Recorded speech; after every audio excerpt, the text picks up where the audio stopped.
छठवें स्कंद में ब्राह्मण अजामिल का जीवन चरित्र आता है।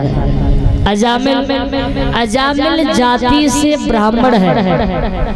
और मैं कई बार कहती हूँ, ब्राह्मण जाति में जन्म लेने से ब्राह्मण नहीं बन जाते हैं। अगर ब्राह्मण जाति में जन्म हो गया और अगर काम भी आपके ब्राह्मणों जैसे हैं तो ठीक है। ब्राह्मण जाति में जन्म लेने के बाद अगर कार्य राक्षसों जैसे रहे तो ऐसे ब्राह्मण होने से कोई मतलब ही नहीं है।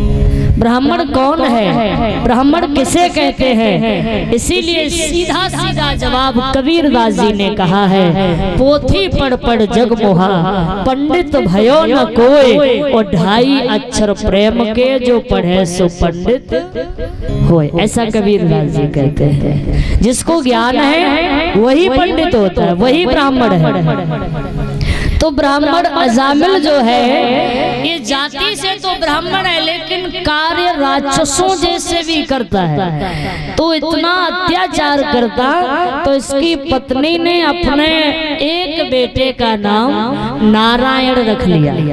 पत्नी सोच रही है वैसे तो कभी भगवान का नाम लेते नहीं है, भगवान का भजन करते नहीं है, तो बेटे का ही नाम नारायण रख लूं तो बेटे के सहारे से तो भगवान का नाम लेते ही रहेंगे।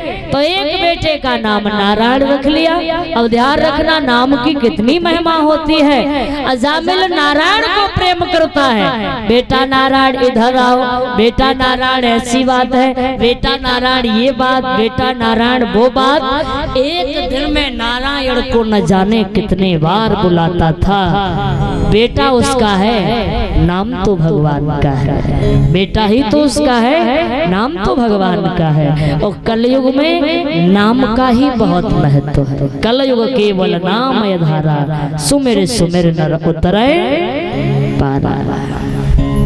तो अजामिल अंत समय जब आया ना तो अपने बेटा नारायण को ही बुला रहा है, बेटा नारायण बचाओ हमें, यमराज के दूत हमको ले जा रहे हैं, बचाओ हमको। बुला तो बेटे को रहा था, लेकिन माताओं आवाज पहुंच गई उस नारायण के पास।